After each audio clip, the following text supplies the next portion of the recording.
So, there I was, barreling down the dark interstate at around 2 a.m., the headlights of my rig cutting through thick fog that had rolled in from nowhere. Driving at night was routine for me. I'd been hauling loads across the country for years, seen every kind of weird and unsettling thing you could imagine. But this night was different. I'd picked up a load in California, aiming to deliver in Colorado by sunrise. It was a long haul, but the road had always been a friend, even if a strange one at times. After all, there's something about the hum of an engine and the sight of nothing but open road stretching in front of you that can make you feel invincible. Until that night, about 2 hours into my trip, the road narrowed, twisting through a stretch of deserted forest. The GPS warned me this route could be risky, but I'd driven it before and figured I could handle it. As I rounded a sharp bend, a figure darted across the road. I hit the brakes hard, heart hammering, and barely managed to avoid hitting whatever it was. When the dust settled, I looked around. No one. Just an empty road, trees towering on both sides, silent and still. I pulled myself together, thinking maybe I'd just seen an animal, maybe a deer, but then there was something else. A noise, a whisper. Through my open window, something was whispering my name. The hairs on the back of my neck prickled as the whispering grew louder, more insistent. I closed the window, figuring I was just tired, imagining things. But as I drove on, I couldn't shake the feeling that someone, or something, was watching me from the shadows. I pushed the accelerator, eager to get out of that forest stretch. Then my truck's radio, which I had left off, crackled to life. Static filled the cabin, and underneath the static, a voice murmured just barely loud enough to hear. "Come back." A chill ran down my spine. I didn't recognize the voice, but it sounded wrong, like a mix of static and a low, gravelly growl, echoing as if it were calling from a distance. I turned off the radio completely, but the voice kept repeating, "Come back, come back," and then, just like that, the radio fell silent. I was starting to feel like this night was taking a very dark turn, but I kept pushing forward, just wanting to leave that stretch of road behind. Another hour went by, and I began to think maybe I was in the clear. The fog had cleared up, and the road was empty once more. But then, out of nowhere, my rig lurched as if I'd hit something massive. I swerved, struggling to keep control. The truck slowed to a stop, and in the glow of my headlights, I saw it. A person, lying in the middle of the road. Or at least, that's what I thought it was. I leapt out of the cab, heart pounding, and rushed over. But as I got closer, I froze. The figure didn't have a face.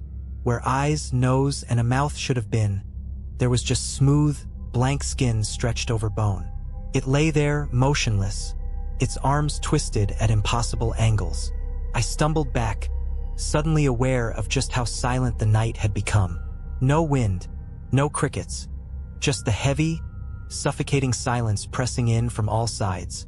I was about to turn and run back to my cab when a sound echoed through the trees. A low, gurgling growl, like something huge and angry was hiding in the darkness, watching. I looked back at the figure on the road, and that's when I saw it move. Not much, just a slight twitch of its fingers, but it was enough to send me scrambling back to the truck. I jumped into the driver's seat, fumbling to start the engine. The headlights caught something else moving on the side of the road. More figures, all identical, all faceless, slowly emerging from the trees. They stood there, staring, or whatever they did with those smooth faces, right at me. With a shuddering gasp, I slammed my foot down on the accelerator and peeled out of there. My headlights cut through the darkness, revealing nothing but the empty road ahead. But as I sped away, I glanced in the rearview mirror and saw the figures following me. The figures didn't run. They didn't even walk. They just appeared, like static on a TV screen flickering closer each time I glanced back. 1 second they'd be 50 feet behind, the next just 10. I couldn't look in the mirror anymore. I gripped the wheel, white-knuckled, heart racing, as I pushed the rig harder than I'd ever dared. The engine roared, tires screeched, but no matter how fast I drove, I felt that presence right behind me. Somehow, deep down I knew If I looked in the mirror again, I'd see one of those faceless things inside the truck, right behind me. Reaching, the highway started twisting and turning again, winding deeper into an endless maze of black trees and shadow. My GPS had long since lost signal. The only thing guiding me now was instinct and the desperate urge to escape. Just as I felt I couldn't take it anymore, a shape loomed on the horizon. An old gas station, lights flickering. It looked deserted, but I didn't care. I slammed on the brakes, bringing the rig to a screeching halt right in front of the place. I jumped out, expecting to feel hands or whatever those things had instead of hands. Grab me, pull me down, but nothing. The air was still, the night silent. I glanced around, heart still pounding, but the road behind me was empty. No figures, no whispers, nothing. I took a few shaky steps toward the gas station, wondering if I'd imagined the whole thing. But the voice on the radio, that low, distorted growl, still echoed in my mind. As I stepped inside the gas station, I took a look around. Rows of dusty shelves were stocked with snacks that looked like they hadn't been touched in years. The air was thick with the smell of mildew and something else, something metallic. Behind the counter was a clerk, his face obscured by the shadows. He didn't move, didn't speak. "Hey," I managed, voice shaking. "Phone. Do you have a phone?" The clerk lifted his head slowly, and my stomach dropped. His face was wrong. Too smooth, like his features had been blurred, melted together. And his eyes, small, black, bottomless pits that swallowed the light. "I'd leave if I were you," he rasped, voice crackling like dead leaves underfoot. "You're not supposed to stop here." "I what?" I stammered, trying to back away. "They don't like it when you stop," he said, and his mouth twisted into a grimace, teeth too sharp, too white, in the dimness. "You'd better get back in your truck and keep going. Otherwise, they'll find you." I didn't need to be told twice. I turned and bolted out of the gas station, practically diving back into the cab. As soon as I slammed the door shut, the headlights flickered on by themselves, casting their eerie glow across the empty road. Only, the road wasn't empty anymore.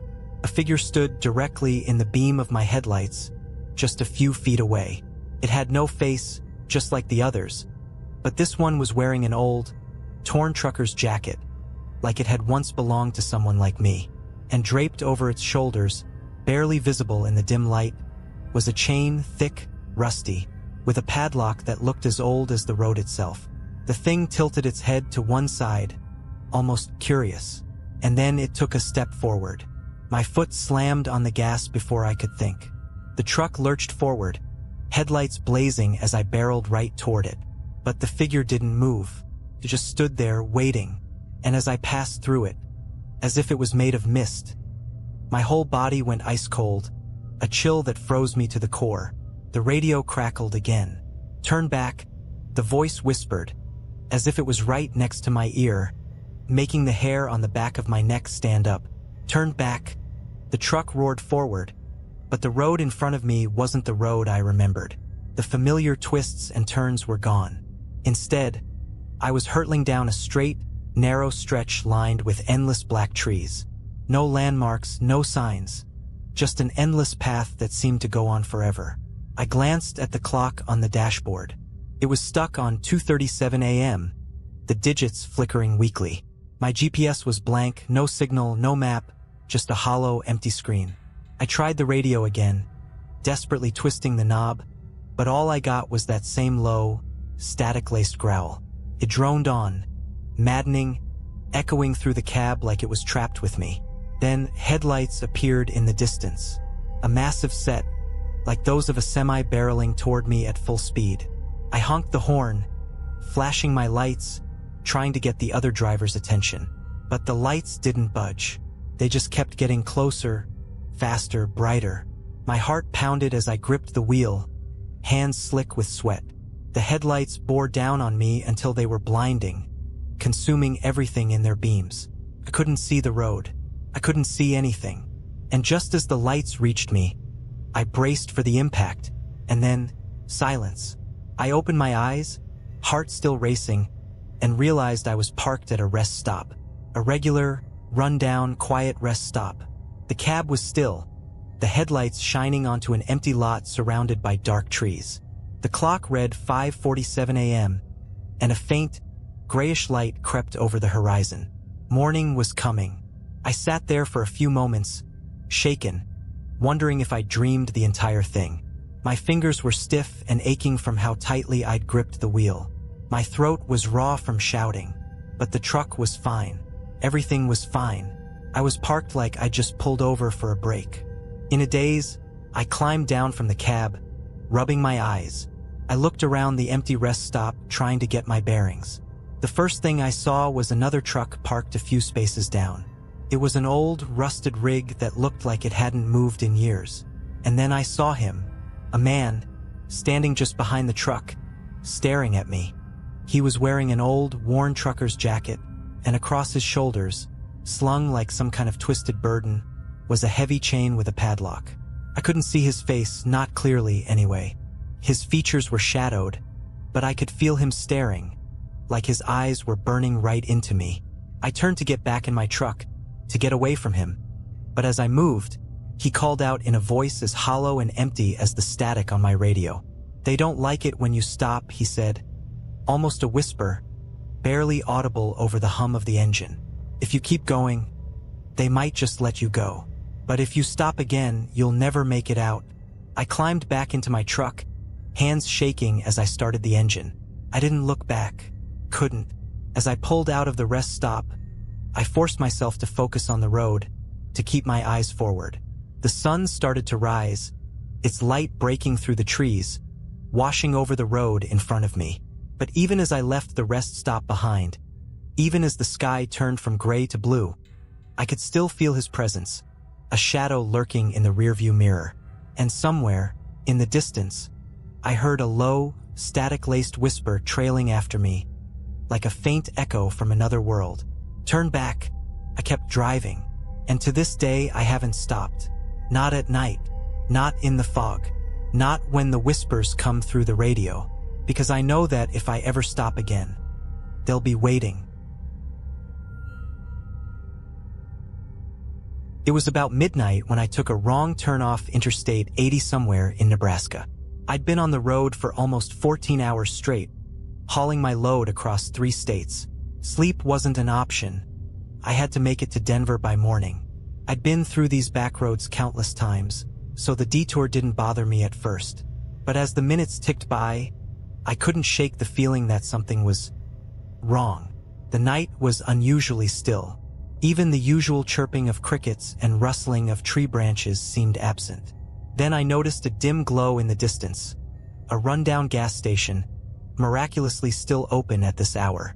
I figured I'd pull over, grab a coffee, and ask for the quickest way back to the main road. When I walked in, the place was empty. No one behind the counter, no customers. The fluorescent lights overhead buzzed, casting an eerie, almost sickly glow. There was something stale in the air, the kind of staleness that hinted at secrets best left alone. "Hello," I called out, trying to break the silence. Nothing.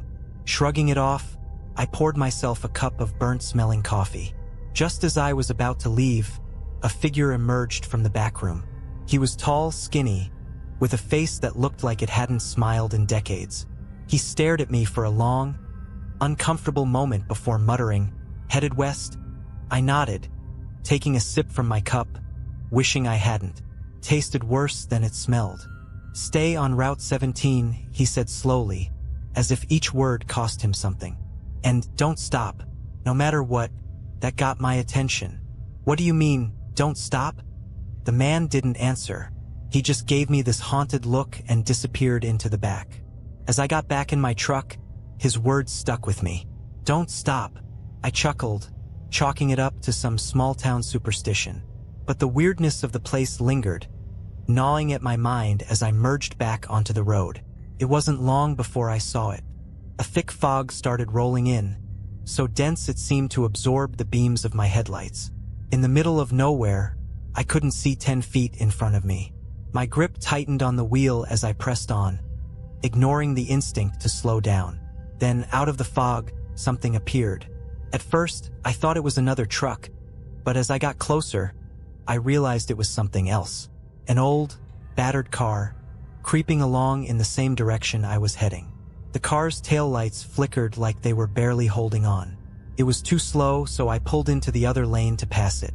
Just as I drew alongside, I glanced over and froze. Inside, the driver was slumped over, his face pale and lifeless, eyes wide open, staring straight ahead. He looked like he'd been dead for days. My heart slammed against my chest. Before I could fully process what I'd seen, my truck swerved back into the right lane, and I floored it, desperate to put as much distance as possible between me and that car. But no matter how fast I went, the car stayed behind me. The headlights of that old car never faded, locked onto my truck like some hellish beacon. I kept glancing at my mirrors, hoping to lose it around a bend, but every time I checked, it was right there, close enough that I could almost feel the driver's dead eyes boring into the back of my skull. I kept replaying what the guy at the gas station had said. Don't stop. The fog seemed to thicken, clinging to the road in thick, twisting wisps. My headlights barely cut through it. At this point, all I could see was the road immediately in front of me and those relentless headlights following behind. I kept one eye on the road and one on the clock, 2:17 a.m. It was a little over an hour since I'd left the gas station. I just had to keep moving, keep my focus on Denver. Then I saw something in the road. At first, it was just a shape, low and unmoving. As I got closer, it became clear. It was a figure, hunched over on all fours. A person, crouched in the middle of the highway, head down, hair hanging limp over their face, unmoving. My foot hesitated on the brake, every instinct screaming at me to slow down. But that voice in my head repeated, "Don't stop. Don't stop." So I gritted my teeth and hit the gas.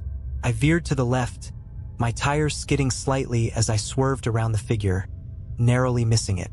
Just as I passed, I caught a glimpse of the person's face, or what should have been a face. It was pale, blank, with hollow, empty eyes staring straight ahead, unblinking, and worse, turned, ever so slowly, to watch me pass. My heart hammered in my chest as I forced myself not to look back, focusing only on the road ahead. But just then, something even stranger happened. The car behind me suddenly sped up, as if it, too, was trying to avoid that figure.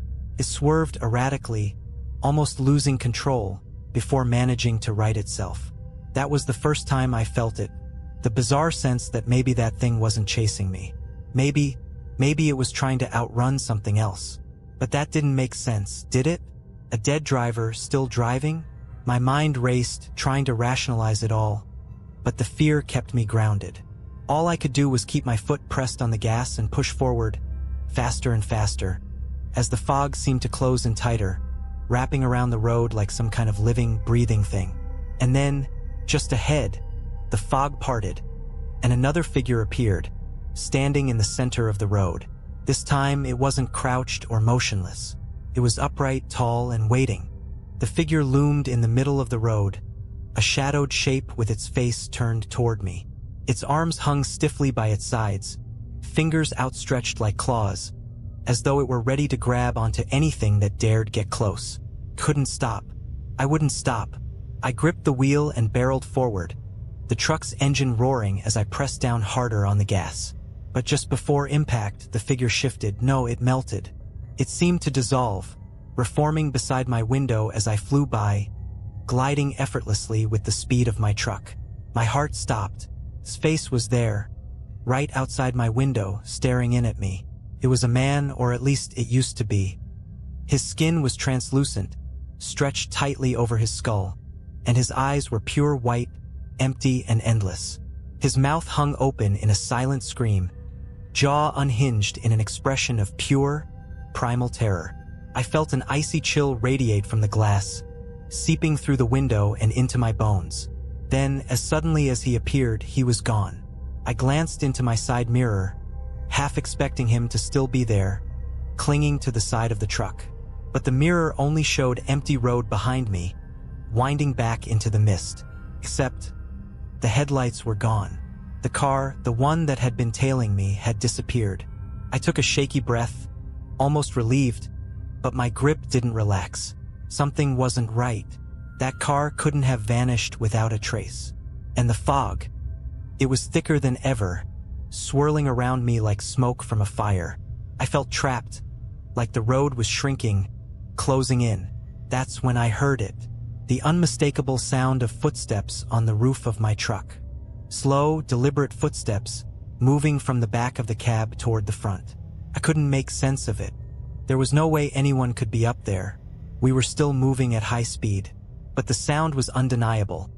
A heavy, measured pace, like someone was walking, taking their time, confident I had nowhere else to go. Then something tapped against the windshield from above. Once, twice, with a strange, rhythmic beat, like someone drumming their fingers. I barely breathed.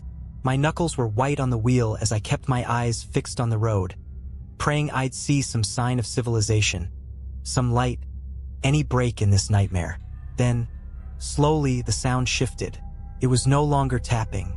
Now, something was dragging its nails across the roof, like claws scraping against metal, inching closer and closer to the edge of the windshield. The fog was thick, blanketing the road, making every second feel like an hour. And then I saw it, emerging from the fog, stretching across the road in long, jagged letters that looked like they'd been carved into the asphalt itself. Turn back. The words stretched on for at least 50 feet, glistening wet and fresh in the darkness. But I knew those letters hadn't been there a moment ago. The scratching stopped. The air around me grew thick, almost suffocating, as if something enormous was crouched just above, waiting. I couldn't turn back now. The words "turn back" faded into my rear view as I pressed on, my hands trembling on the wheel. The silence was almost worse than the scratching had been. It felt like something was biding its time, waiting for me to make one wrong move. The fog tightened around my headlights, so dense it was like driving underwater. Every instinct screamed at me to pull over, to turn around, to do anything but keep going. But the guy at the gas station's voice rang in my head again. Don't stop, no matter what. Then, out of nowhere, the radio crackled to life. The static was loud, filling the cab with harsh white noise. I jumped, my eyes darting to the dials, but my hand froze mid-reach as something came through the static. A voice, low and strained, like it was fighting to be heard. It was my own voice. Shouldn't have come this way. My blood turned to ice. I was hearing myself, the same tone, the same exact words I'd spoken to myself just before seeing that first figure in the road. The voice continued, whispering things I'd only thought in my head, fear bubbling up with every word. You've gone too far. No turning back. My heart pounded as I struggled to ignore the radio, but the voice grew louder, overlapping, each version of my own voice layered over the other until it was like a chorus of fear. And then, they all fell silent, replaced by a single hoarse whisper. He's here. In that instant, my headlights revealed something up ahead. A figure, no, several figures, lined up along the edge of the road. They didn't move. They just stood there, watching as I drove by, their faces shrouded in shadows, but I could feel their eyes following me. One of them lifted a hand as I passed, pointing, and slowly, almost imperceptibly, each one of them turned their heads in the same direction, as if guiding me somewhere, their eyes tracking me like I was prey.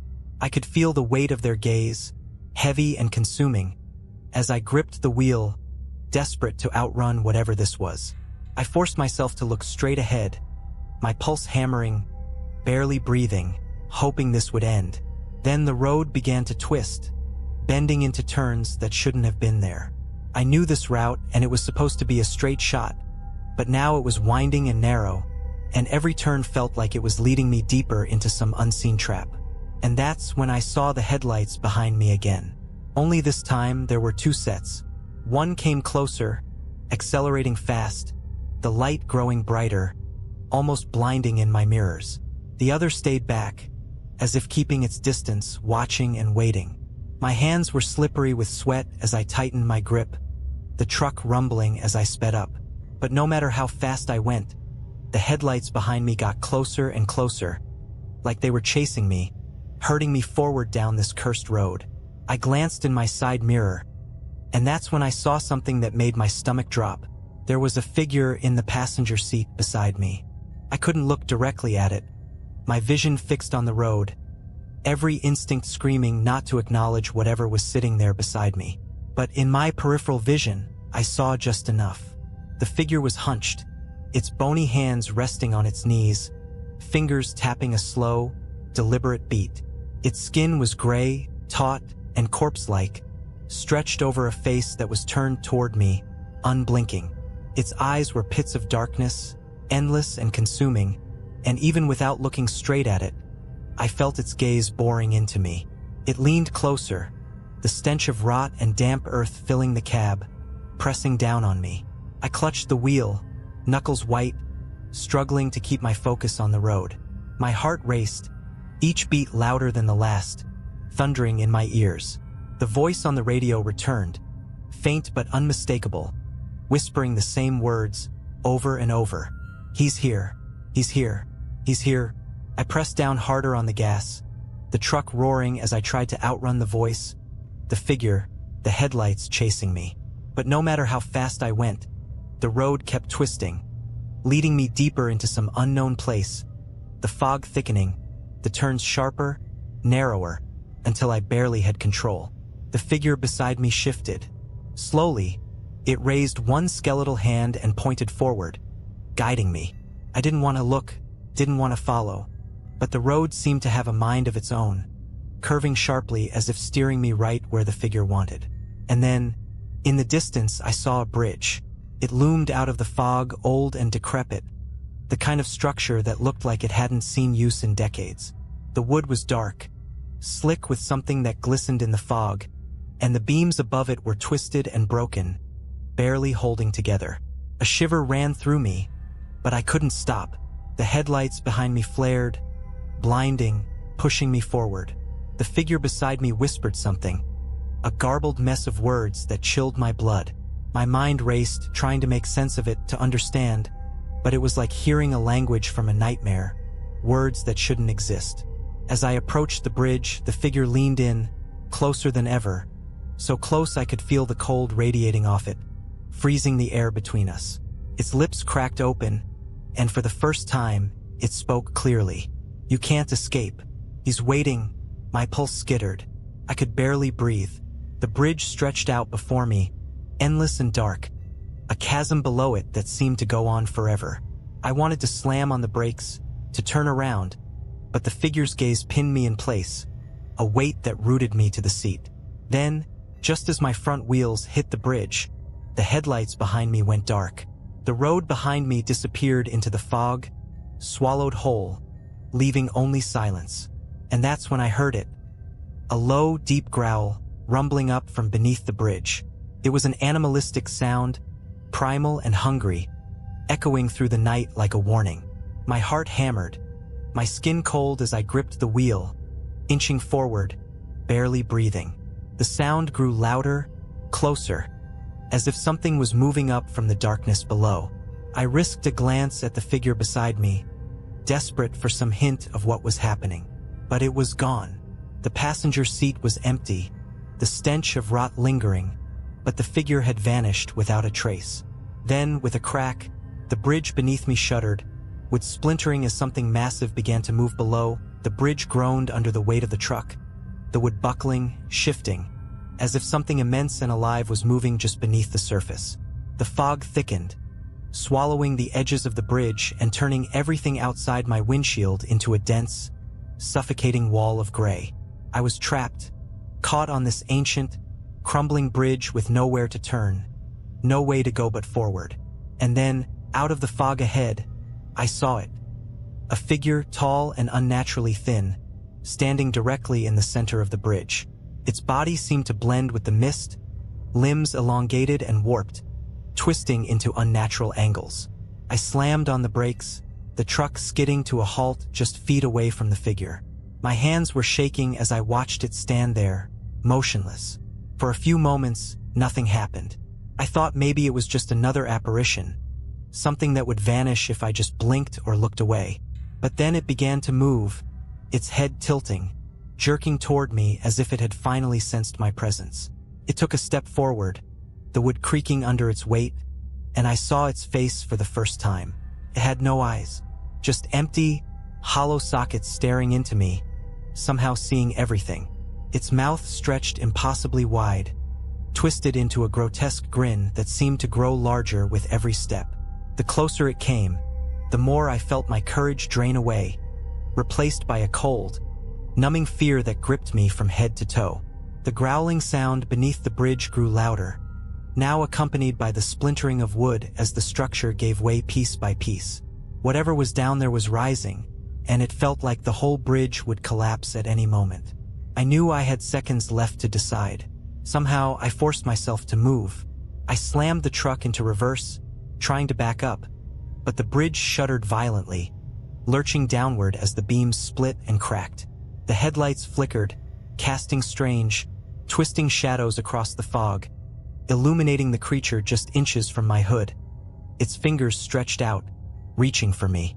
With a primal scream, I threw the truck back into drive, my only choice to plow forward, straight toward the figure.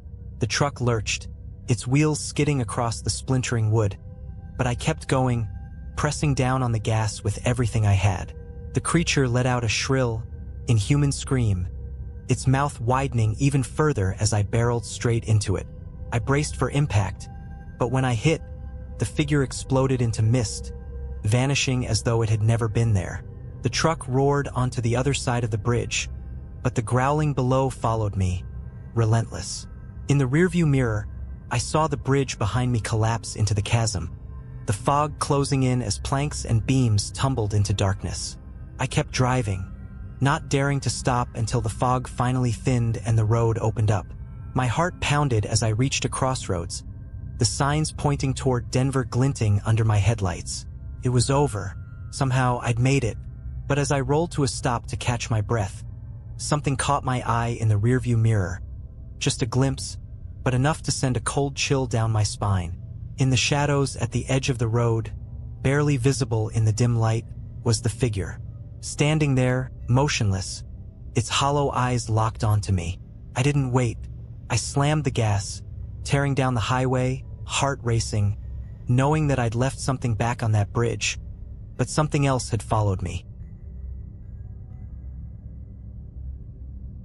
I never liked taking the night shifts, but as a truck driver, you don't always get a choice.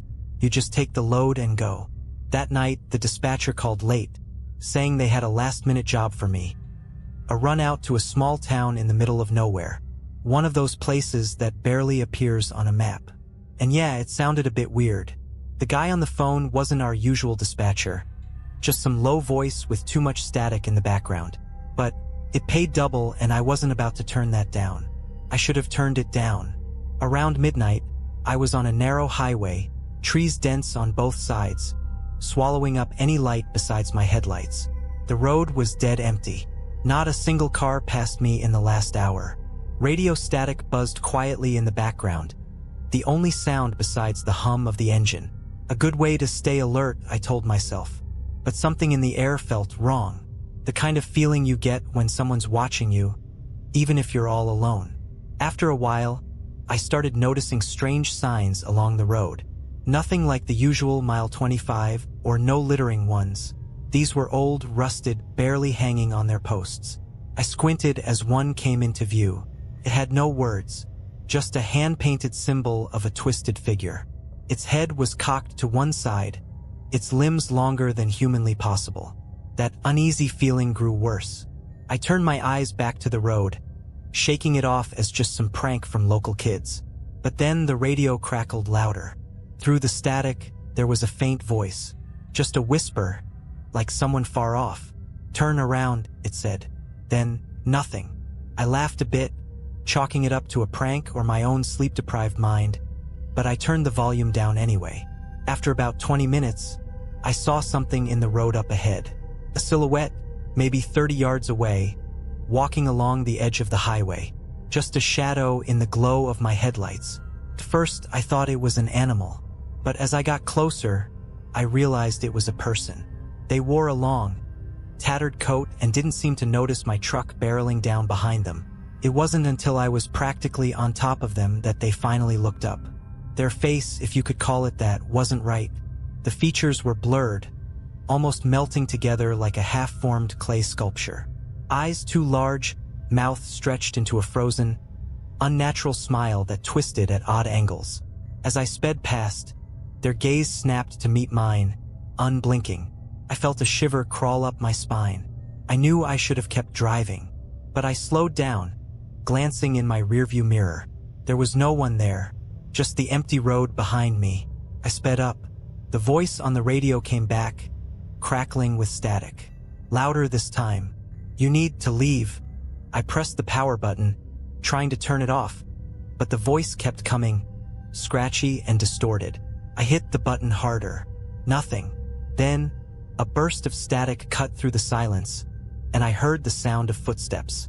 It sounded like someone was running, bare feet slapping against cold concrete, and it was getting closer. My heart raced. I stomped on the gas, forcing my rig to go faster down that winding road. My eyes were glued to the rearview mirror, watching the empty road behind me. And then I saw it. That twisted figure was back. Not walking this time, running. Its long, distorted limbs pumped furiously, its misshapen face fixed in a grotesque grin, and it was keeping pace. I forced my eyes forward, praying that whatever it was wouldn't catch up. The radio static exploded again, deafening this time, and I heard a scream, sharp and piercing, like nails dragging across my mind. My vision blurred for a second, my grip slipping on the wheel, and the truck veered slightly before I managed to steady it. Just ahead, a shape emerged from the trees lining the road. A man, waving his arms frantically in the middle of the highway, his eyes wild with panic. I swerved, barely managing to avoid him. My brakes screeched as I brought the truck to a halt, my heart thundering in my chest. I looked out the window, but the man was gone. Nothing but the empty road stretched out before me. I told myself to keep going, just get the hell out of there.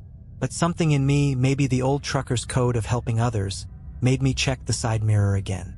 And there he was, the man standing just behind my truck, staring up at my window. His eyes were wide, mouth gaping open as if he were silently screaming. I didn't dare get out. I just stared back at him, feeling my skin prickle with cold dread. He took a step forward, his hand reaching up to the door handle. I floored it. The truck roared as it leapt forward, leaving that figure behind in the swirling dust. I didn't look back, not once. I just drove, faster than I ever had, the trees blurring past as the road stretched out in front of me. Hours later, I finally saw the lights of a gas station, a sign of life. I pulled in, barely able to keep my hands steady as I climbed out of the cab. The attendant looked at me, eyes narrowing as he took in my pale face and trembling hands. "You all right, buddy?" he asked. I opened my mouth to answer, but I couldn't find the words. How could I explain what had happened? Then I glanced at the window of the gas station and froze. There, reflected in the glass, was that figure, standing just behind me, its twisted face smiling back at me through the night. I stumbled back, blinking hard, praying that my eyes were playing tricks on me. But there it was, clear as day in the reflection. A contorted figure with that wide, unnatural grin, lurking in the shadows just beyond the gas station's glow. I whipped around to face it, fists clenched, ready to defend myself. But there was nothing there, just the dark, empty road stretching back into the woods. The gas station attendant tilted his head, watching me with concern. "You sure you're okay, man?" I took a shaky breath, wiping sweat off my forehead. Yeah, I just thought I saw something. Long haul, huh?" he said, not convinced. "Need a coffee? Bathroom?" I nodded, feeling stupid for letting some hallucination shake me up this much. "Yeah, coffee, please." Inside, the fluorescent lights were harsh, casting everything in a sickly white glow. The place was silent. No music, no hum of fridges, just that thick, uncomfortable quiet. I moved to the counter, drumming my fingers while the guy poured me a cup. I couldn't help but glance over my shoulder, scanning the glass doors to make sure I was still alone. As the attendant handed over the coffee, I felt an overwhelming urge to just talk to someone, to explain what I'd seen, to ask if he'd ever experienced anything like it on this highway. But before I could say a word, I noticed something odd on the guy's arm. It was a tattoo right above his wrist,